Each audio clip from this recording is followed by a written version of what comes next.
എടുത്തിട്ട് വരരുത്, അല്ലെങ്കിൽ ഇത് ആന ഇങ്ങനെയാണ്, അല്ലെങ്കിൽ ആന ആ ഒരു രീതിയിലുള്ള. നീലാണ്ടനെ സംബന്ധിച്ച് നീലാണ്ടൻ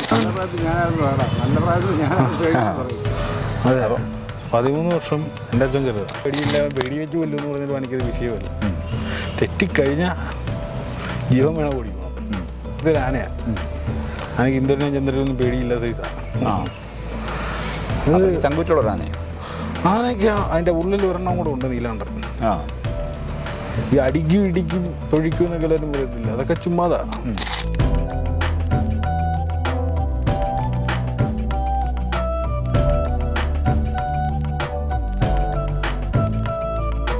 ഈ ചെറക്കടവ് നീലകണ്ഠനെ സംബന്ധിച്ചിടത്തോളം ആന അന്നും ഇന്നും അത്യാവശ്യം നല്ല രീതിയിൽ ആവശ്യത്തിനുള്ള വഴക്കും കാര്യങ്ങളും എല്ലാം ഉള്ള ഒരു ആനയാണ്.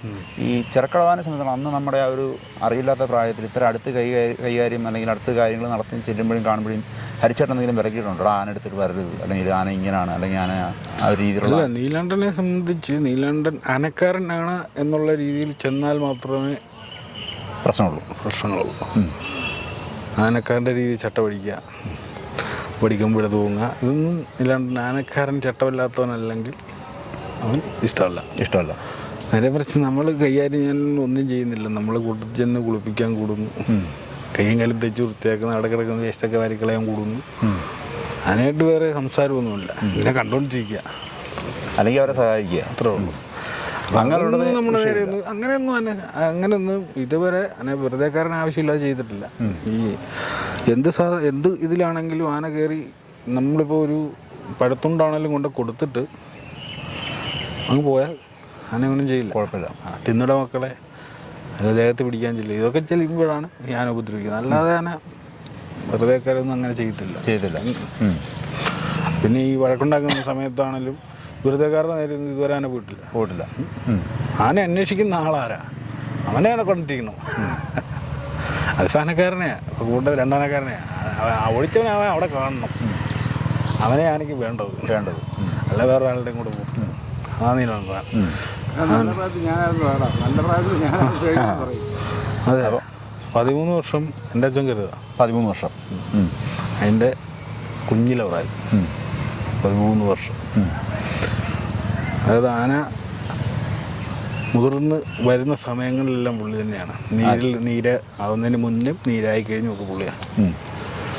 അപ്പം അന്നത്തെ ആ ആനയെ വെച്ച് നോക്കുകയാണെങ്കിൽ ഇന്നത്തെ നീലാണ്ടനൊന്നുമില്ല. ഇപ്പോൾ ആന മുതിർന്ന ആന ഒരു ഇതായി, മെച്യൂരിറ്റി ആയി ആനയ്ക്ക്. അതുകൊണ്ട് പ്രശ്നങ്ങളില്ല. ആനയ്ക്കെല്ലാം തിരിച്ചറിവായി. അന്നെന്ന് പറഞ്ഞാൽ ചൂണ്ടുന്ന വിരളെ കുത്തുന്ന സമയം കൊണ്ടുള്ള സമയം. ഇപ്പം ആന ഒന്നും ഇല്ലത്. ഇപ്പം ആനയ്ക്ക് എല്ലാ തിരിച്ചറിവുകളും ഉണ്ട്. പ്രത്യേകിച്ച് ആ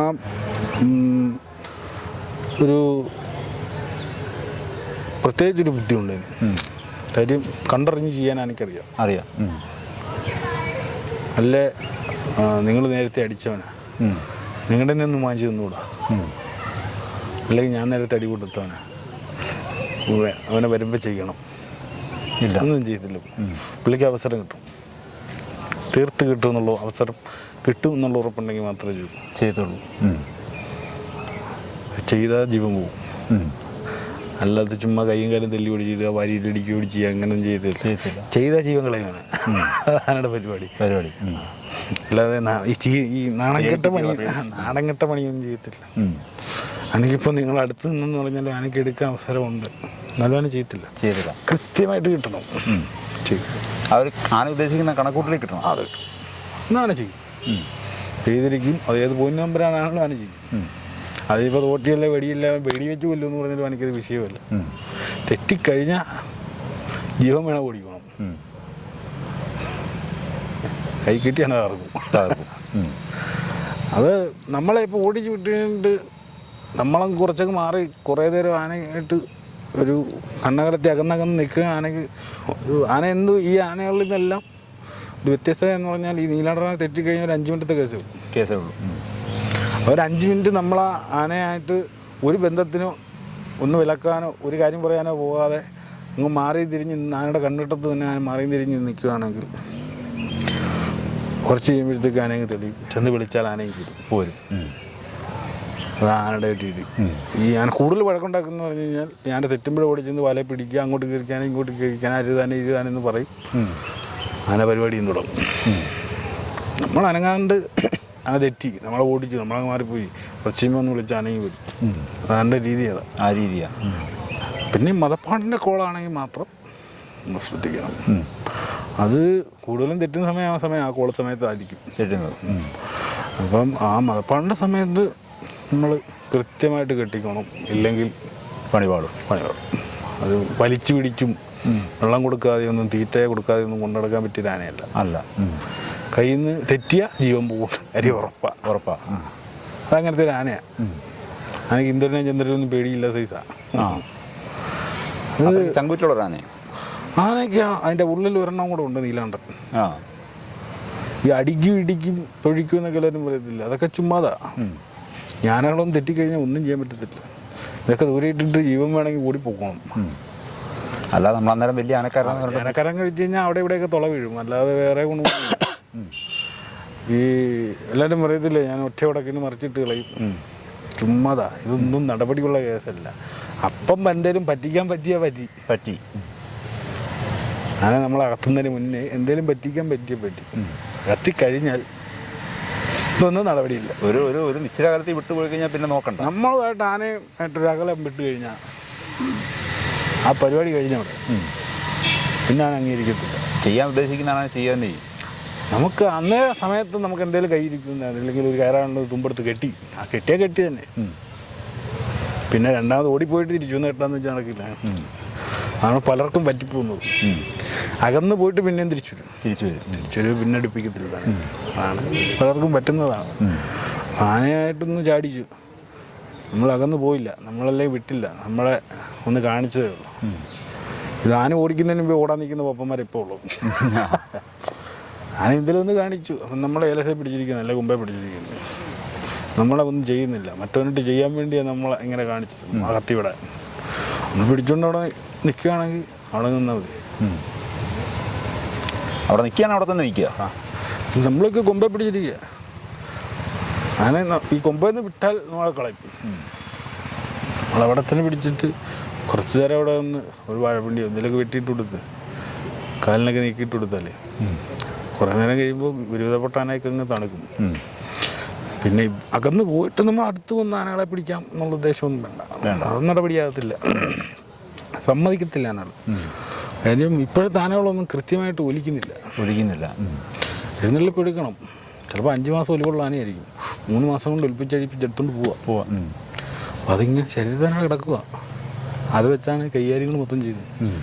ഒരു അവസരം കിട്ടും ആനകൾ നമ്മുടെ കയ്യിൽ പോയി കഴിഞ്ഞാൽ പോയത് തന്നെ. പിന്നെ പെട്ടെന്നൊന്ന് കേട്ടാൽ ഉപദ്രവിക്കാം. എത്ര നേരം ഉപദ്രവിക്കും. ഇതൊന്നും നടപടിയുള്ള കേസല്ല. ഉപദ്രവിച്ചാൽ അതിൻ്റെ കുറേ കൈയും കാലും കുത്തി കീറാന്നല്ലാതെ വേറെ ഒരു ഗുണമില്ല. നമ്മൾ ആനയായിട്ട് ധാരണയിൽ എത്ര നാൾ കൊണ്ട് നടക്കാവോ അത്ര നാൾ കൊണ്ട് നടക്കും. നമ്മൾ ആനയായിട്ട് ധാരണ വിട്ടു, പരിപാടി പൊക്കോളുക.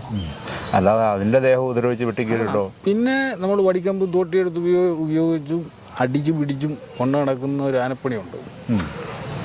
അത് ശരിയായിട്ടുള്ളൊരു ആനപ്പണിയല്ല. ആനയ്ക്കും ആനക്കാരനും വിശ്വാസമില്ലാത്തൊരു ആനപ്പണി. അത് ഭയത്തിലുള്ള ആനപ്പണിയാണ്. അത് അടിയും പിടിയും ഒരു പരിധിവരെ. നമ്മൾ വീട്ടിലെ പട്ടിക്ക് ചോറ് കൊടുത്തു. പട്ടി നമ്മൾ ചോറ് വിളമ്പിക്കൊണ്ട് കയറി വന്ന് കഴിച്ചപ്പോൾ ഒരു അടി വെച്ച് കൊടുത്തു. പട്ടി അടി നമ്മളെ കടിച്ചു. അല്ല കടിക്കാൻ വന്നു. അതിനിട്ട് ഒരടി കൊടുത്താൽ പോയി മാറി നിൽക്കും.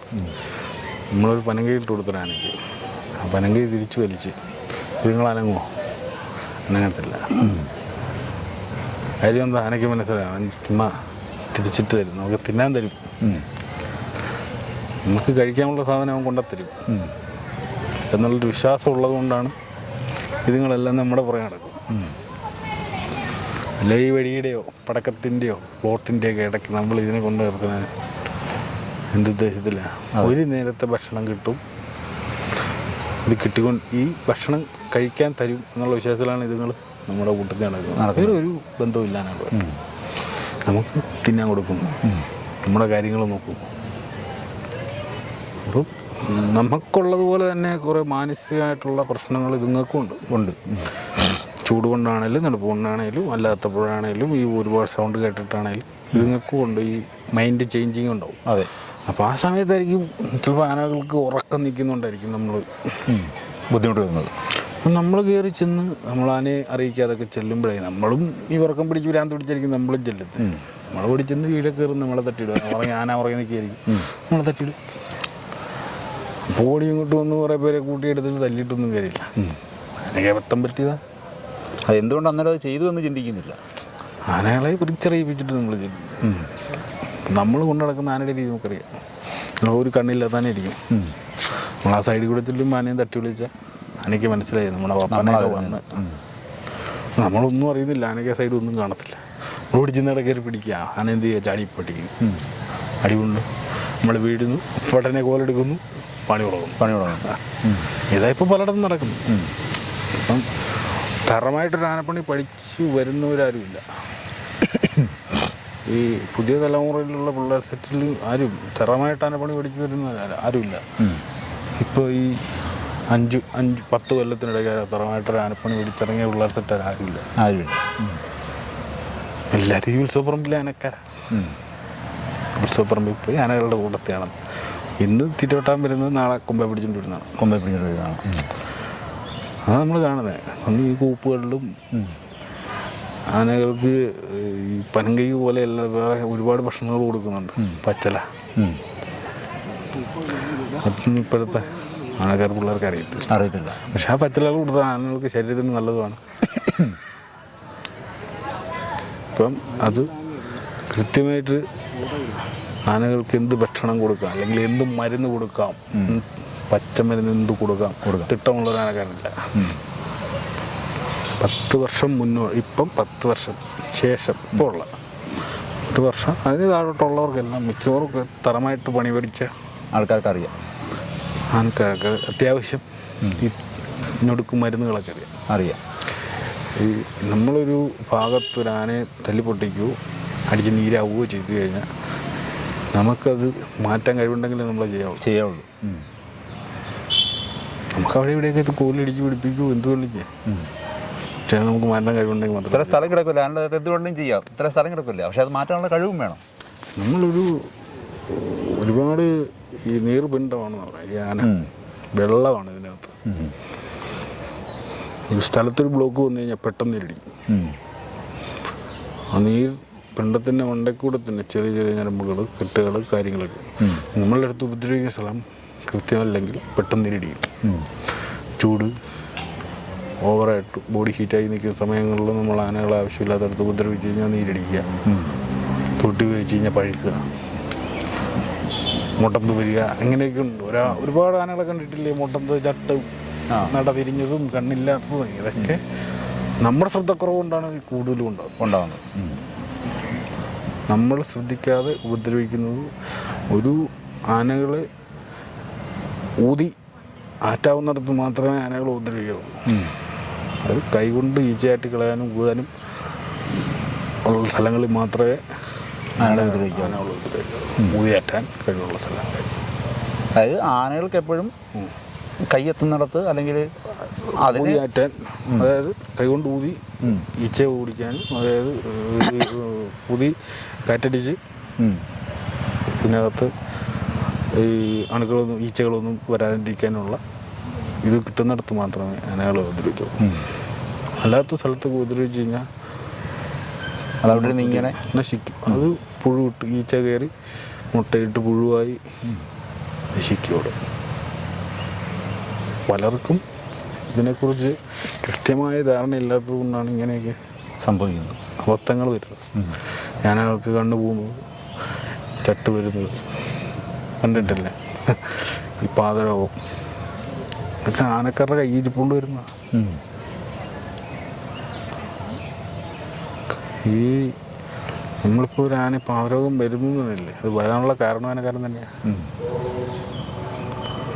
ഇത് വന്നു കഴിഞ്ഞാൽ ഭയങ്കര ചികിത്സ, വരുന്നതിന് മുന്നേ ഇത് വൃത്തിയായിട്ട് കൊണ്ടു നടക്കുമെന്ന് ആർക്കും തോന്നത്തില്ല. വന്നു കഴിഞ്ഞ് ഭയങ്കര ചികിത്സ, മരുന്ന് വെള്ളത്തിനകത്ത് നിർത്തുന്നു, മറ്റേ ഡിഷിനകത്ത് കൊണ്ടിറക്കി നിർത്തുന്നു, ഭയങ്കര പരിപാടിയാണ്. പിന്നെ ഇത് വരാതിരിക്കാൻ ശ്രദ്ധിക്കുക എന്നല്ല. നമ്മളിപ്പോൾ ഒരു പതരവോ അല്ലെങ്കിൽ ഒരു പാതരവോ ഉള്ള ഒരു ആനയുടെ തലയിലോ അവിടെ പരിസരത്ത് കൊണ്ട് അവിടെ നിന്ന് കഴിവതും നമ്മൾ ആനകളെ അകത്ത് നിർത്തുക, അല്ലെങ്കിൽ ആ തറയിൽ നിർത്താതിരിക്കുക. നമ്മൾ ശ്രദ്ധിക്കാനുള്ളപ്പോഴും നമ്മൾ ശ്രദ്ധിച്ചുകൊണ്ടിരിക്കണം. വേറെ ആനകളിൽ നിന്നല്ലാതെയും നമ്മുടെ ആനകളുടെ തറയിൽ നിന്ന് തന്നെ പോരാം. വൃത്തിയില്ലാത്തതുകൊണ്ട് തറയെപ്പോഴും നമ്മൾ ക്ലീൻ ആയിരിക്കണം. അതായത് പിണ്ടം കയറി ചവിട്ടി പോയാലും എനിക്ക് പ്രശ്നങ്ങൾ വരുന്നില്ല. ആ വരുന്ന മൂത്രം ഒഴുകി കിടക്കുന്ന ചെളി, ചേറ്, മൂത്രം, പിണ്ടത്തിൻ്റെ ചാറ് എല്ലാം വന്ന് കിടക്കുന്ന ചെളിയും ചേറും ആനകൾക്ക് ഭയങ്കര പ്രശ്നമാണ്. അസുഖങ്ങൾ വേറെ ഉണ്ടാവും. ഇതിപ്പം ഇതിലോട്ടിപ്പം വന്നു കഴിയുമ്പോഴത്തേക്കും നമ്മളുടെ ശ്രദ്ധക്കുറവ് കൊണ്ട് മാത്രമാണ് ഇപ്പോഴത്തെ ആനകൾക്കുള്ള മരുന്നതെല്ലാം ആനക്കാരുടെ പ്രശ്നങ്ങൾ കൊണ്ട് തന്നെയാണ്. അതെ, അല്ലാതെ വേറൊരു പ്രശ്നമായിട്ട് എനിക്ക് തോന്നുന്നില്ല. എനിക്ക് നീലണ്ണ അങ്ങ് നൂറ്റുള്ളൊരാനെ ഞാൻ കണ്ടിട്ടില്ല. ഒരു മുള്ളു കൊണ്ട് മുറിഞ്ഞാലും പിറ്റേ ദിവസം നമ്മൾ വെട്ടിയിട്ട് പോകും. പിറ്റേ ദിവസം രാവിലെ വരുമ്പോൾ മുറിവോടെ കാണത്തില്ല. അത്രയ്ക്ക് ഉള്ളൊരാന, നീലണ്ണ. നല്ല വൃത്തിയായിട്ടും കൃത്യമായിട്ടും കാര്യങ്ങൾ നടത്തുന്ന ഒരാനയാണ്. ആനക്കാരാണേലും ആ ആനയെ അറിയാവുന്ന ആനക്കാരാണെങ്കിൽ അതിനെ ജോലി ചെയ്യാൻ അതിനെ കൊണ്ടു നടക്കാൻ ഒരു ബുദ്ധിമുട്ടുമില്ല. ഒരു ശല്യമുള്ളൊരാനയല്ല. പിന്നെ പുള്ളി കേടിയാണോ എന്ന് ചോദിച്ചാൽ കേടിയാ. വഴക്കുണ്ടാക്കുമെന്ന് ചോദിച്ചാൽ വഴക്കുണ്ടാക്കും. പക്ഷേ ഇതേപോലെ ഡീസൻറ്റും മാന്യനുമായിട്ടൊരു ആന ഞാൻ കണ്ടിട്ടില്ല. ചെറുകിടവാന ആനയൊരു വഴക്കുണ്ടാക്കുമ്പോഴാണേലും ഒരു വാഴത്തുമ്പെടുക്കുമ്പോഴാണേലും നമ്മളോട് പറയും എന്നാ ചെയ്യാൻ പോകുന്നത്, പറഞ്ഞിട്ടേ ചെയ്യത്തുള്ളൂ. അല്ലാതെ തന്നെ ഒരു കാരണവശാലും നമ്മളെ ചതിക്കുകയോ വഞ്ചിക്കുകയോ അങ്ങനൊന്നും ചെയ്യത്തില്ല. അതിന് കൃത്യമായിട്ടൊരു ധാരണയുണ്ട് ആനയ്ക്ക് ഇന്ന കാര്യങ്ങൾ വേണം. അപ്പോൾ ആനയ്ക്ക് നമ്മളിപ്പോൾ ഇവിടെ വന്ന് ആന വെള്ളം ചോദിച്ചു കൊടുത്തില്ല, അടുത്ത പൈപ്പിലോട്ട് ചെല്ലുമ്പോൾ ആന ചോദിക്കും വെള്ളം ഇല്ലെന്ന് ചോദിക്കും. അപ്പോൾ നമ്മളും കൊടുത്തോണം, അല്ലെങ്കിൽ അടുത്ത നിമിഷം നമ്മുടെ മുഖത്താണ്. അത് പറഞ്ഞാൽ അതിനെ തീറ്റയില്ലാതെയോ വെള്ളമില്ലാതെയോ കൊണ്ട് നടക്കാൻ പറ്റത്തില്ല. എപ്പോഴും ഇതെല്ലാം കൃത്യമായിട്ട് കൊടുത്തുകൊണ്ടിരിക്കും. മറ്റേ മുടക്കം വരാനും പറ്റത്തില്ല. അല്ല, മുടക്കം വന്നു കഴിഞ്ഞാൽ നമുക്ക് ശരീരത്തിന് കേടുണ്ടാവും. ദൈവസഹിച്ച് നമുക്കിതുവരെ അങ്ങനെ ഒരു പ്രശ്നം ഉണ്ടായിട്ടില്ല. കാര്യം നമ്മളിതെല്ലാം കൃത്യമായിട്ട് ചെയ്യണം. ഞാൻ 2.5 കൊല്ലം ഞാൻ ഒറ്റയ്ക്ക് തന്നെയാണ്, ഇവിടെ ആരുമില്ല. എൻ്റെ അച്ഛൻ 10-13 വന്നത് പുള്ളി കൊണ്ടാണ്. എനിക്ക് അങ്ങനെയുള്ള പ്രശ്നങ്ങളൊന്നുമില്ല. പിന്നെ ആനകളുടെ രീതിയുമായിട്ട് ചേരാൻ വയ്യാത്ത ആനക്കാർ വരും. ആനക്കാരുടെ രീതി അതിൻ്റെ ദേഹത്തെ അടിച്ചേൽപ്പിക്കാൻ നോക്കുമ്പോഴൊക്കെ പ്രശ്നങ്ങൾ സംഭവിച്ചിട്ടുണ്ട്. അതിൻ്റെ ഒരു രീതിയുണ്ട്. ആ രീതിക്ക് കൈകാര്യം ചെയ്ത് പോകണമെങ്കിൽ ഒരു കുഴപ്പമില്ല, ഒരു പ്രശ്നമില്ല. അത് ഈ പഴയ ആനക്കാർ കെട്ടിപ്പഴക്കിയ ആനകളെല്ലാം അങ്ങനെ തന്നെ അവർക്ക് തറവായിട്ടുള്ളൊരു പരിപാടികളും ചിട്ടകളും കാര്യങ്ങളൊക്കെ ഉണ്ട്. അതിൽ കുറച്ചൊക്കെ നമ്മൾ അംഗീകരിച്ച് കൊടുത്തേ പറ്റത്തുള്ളൂ. എല്ലാം ഇപ്പം നമ്മുടെ രീതിക്ക് തന്നെ വേണമെങ്കിൽ നടക്കത്തില്ല. കുറച്ചൊക്കെ നമ്മൾ അവരുടെ രീതിയിലോട്ട് പോകണം. അപ്പോൾ കാര്യങ്ങൾ സ്മൂത്തായിട്ട് പോകും. നമ്മുടെ രീതി തന്നെ വരുള്ളൂ എന്നും പറഞ്ഞത് ഓട്ടിയും വടിയായിട്ട് കുറച്ച് അപ്പം വരെ നടക്കുന്നുണ്ട്. അവിടെയാണ് ഈ പ്രശ്നങ്ങൾ നടക്കുന്നത്. അല്ലാത്ത പക്ഷം ഒരു പ്രശ്നമില്ല. എൻ്റെ അച്ഛൻ തന്നെ കൊണ്ടുവന്നത് കുസുമം എന്ന് പറയുന്നതാണ്.